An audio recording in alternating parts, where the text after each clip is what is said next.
Hey guys, how you doing? It's your boy Alex here. Um, I'm just sitting in my backyard enjoying the sunset. Um, I just got done eating some Brewster's ice cream and some Nathan's hot dogs we picked up and some French fries. It was pretty good. But I'm just sitting here and relaxing and all the rest. And I wanted to come and talk to you guys about something.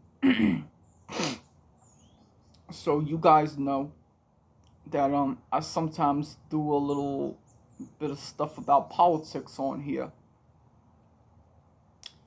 And if you know anything about with me and politics, you know that I like my maps. I like my kind of, you know, haphazard, not really getting too deep into it. I like just discussing, what's going on at the moment and history. But you also know that this is like watching a sitcom to me, right? I mean, these lawmakers we elect, yeah, they go to Washington D.C. and they write laws that may or may not change our lives, and whether it be with this, whether it be with that. Okay, yeah, that's cool, but I gave this analogy recently when talking to somebody on Discord. We call it politics, but policies don't really change. No, not really. I mean, sometimes they do, but usually when it comes to your personal life, as it has to do with politics, nothing really changes. Not on a year-to-year basis. But I wanted to talk about something. I was watching a video just now of Steve Kornacki. He is a guy on MSNBC who does what I do. He looks at maps, he does political analysis. It's all a bunch of, jargon to most people, but I find it interesting because I guess I'm a statistics nerd. But he's talking about the whole,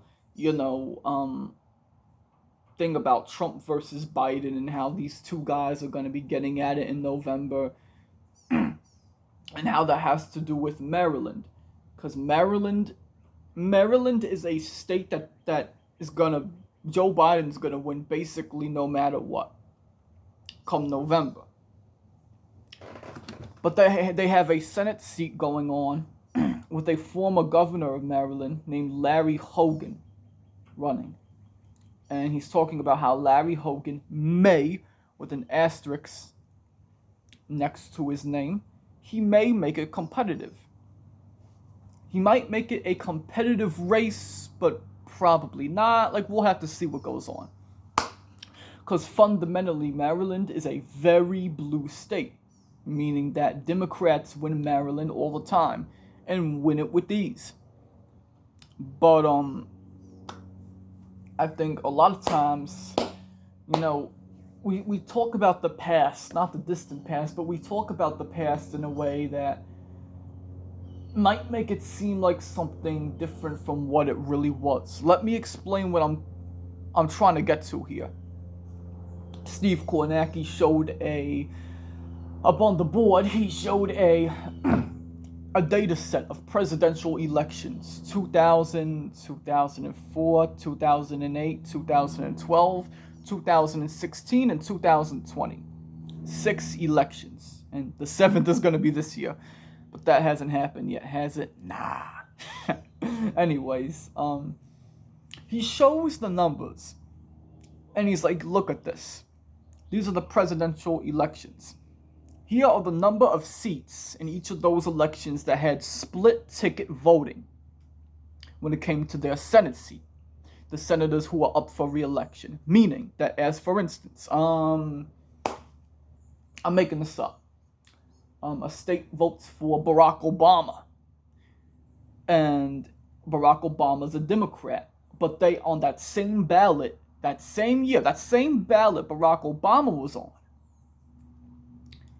the Republican won the Senate seat. You get the idea. George Bush Jr., a Republican, won this state, but on the same ballot, they elected a Democrat for senator. You get the idea. And he showed the number of split ticket voting. It was like, again, presidential election and the Senate seat. The gubernatorial races are a bit different, but he's talking about split ticket voting as it pertains to presidential and Senate elections. There were like 7 of them in 2000 or something. I think there were 7 in 2004 as well. There were like 6 in 2008, something like that. I think there were 4 in 2012. I don't really remember. Or 5, I don't know. And then, when 2016 came, 0.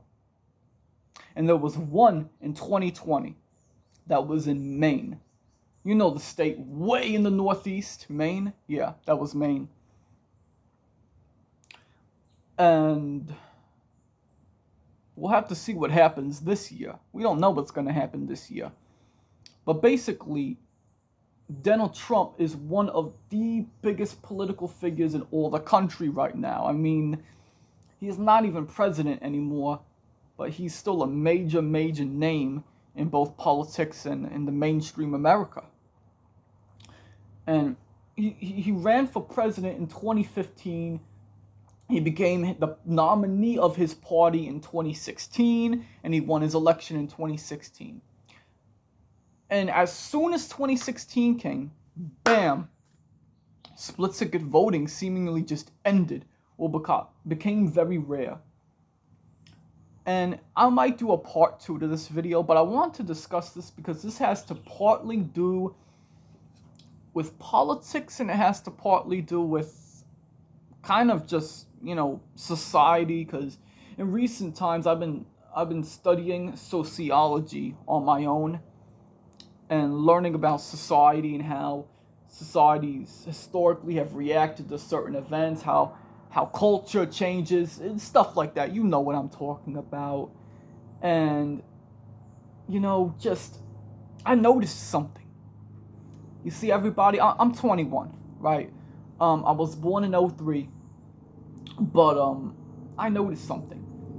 I just mentioned how the whole phenomenon of split ticket voting seemingly just ended in 2016.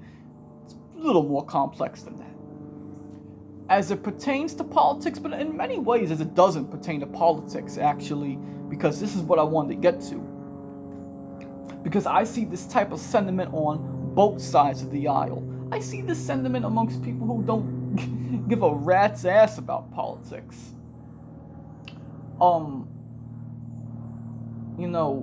I noticed that amongst my generation, people born somewhere around the time I was born, amongst my age group, there is this certain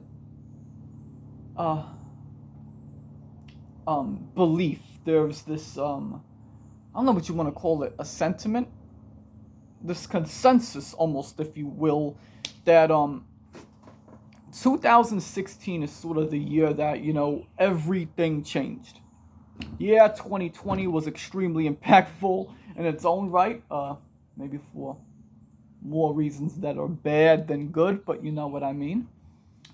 But they'll say that 2016 was really a year that kind of changed everything, and it brought them into sort of kind of the life that they know now, in many regards, partly political, partly not political. But if you talk to a lot of people in my age group, there is this strong belief that the era between, at most, it spans through 2009 to 2016, which is basically the entire 8 years of the Obama presidency.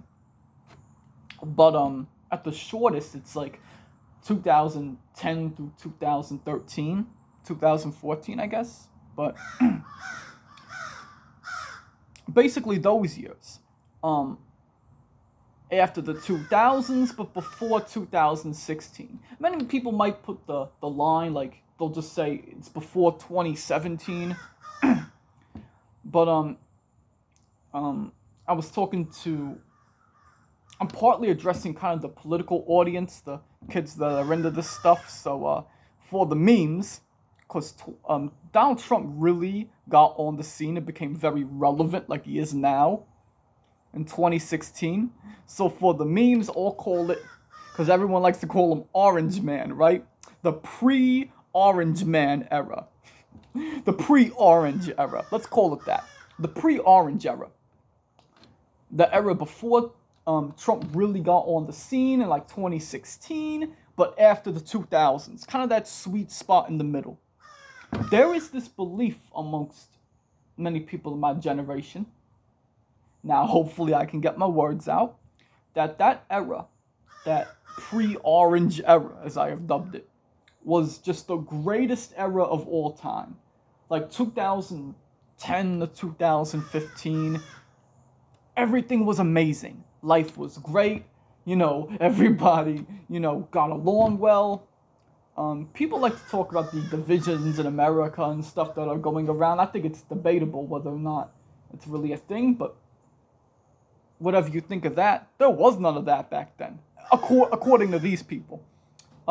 Life was greater, everyone was happier, and even as far as, like, in our day-to-day lives, the entertainment we had, the toys we played with, the whole scene with the stars, like the actors and the actresses, people who are famous for things, what they were involved in, the TV shows and the movies. Us boys, we like the video games, so the video game consoles, the books we read, you know what I'm saying, the songs that were on the radio, basically every form of entertainment, right? The sports we played, the everything you can imagine. The food, like everything from the pre-Orange era was just the greatest, and it was just of the greatest quality. Of course, I think us getting older and some years passing, we often forget that, when time passes, we tend to look back on the past with a vision, seeing it differently than how it really was. So we might remember the good things to be better than they really were. The bad things to be worse than what they really were. We might remember the things that weren't good or bad to just be all good. Life was amazing. Everything was all sunshine and rainbows. Nah, that's not really how the world was. I want to come on here and discuss this, and I would like to make a part 2 to it. People's view of the past can get very warped. It could be very distorted. And I think you see a similar thing with a lot of these people, right? That was the good old days, right? You know how a lot of folks in, I think it's the boomers, they remember the, give or take a few years, the late 40s to mid 60s. They remember that as the golden age of America, they called it. Many people in, my father's generation, who was born in 63, or maybe my mother's generation on the younger side, she was born in 76. People tend to fantasize the 1980s a lot. The 80s was the best days. A whole lot of people will argue, and for many subjective and objective reasons, they'll argue that the 90s was the greatest era.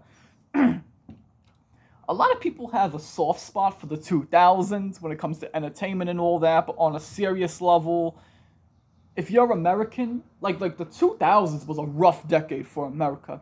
But then you got my generation, and the pre-Orange era I was talking about, same thing. We remember that as being the good old days. And I say this all in quotes because, again, our view of the past tends to be very distorted when it comes to this stuff. But I would definitely like to make a part 2 on this, because I think people tend to remember things differently than what they really were, and they tend to hype up stuff when it really isn't what it seems.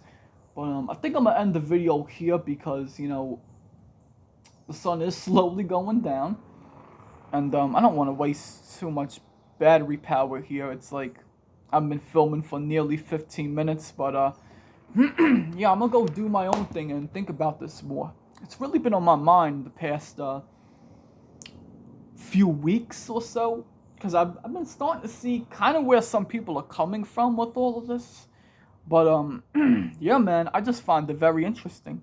So I guess I'm gonna end the video here, and I'll continue this discussion pretty soon.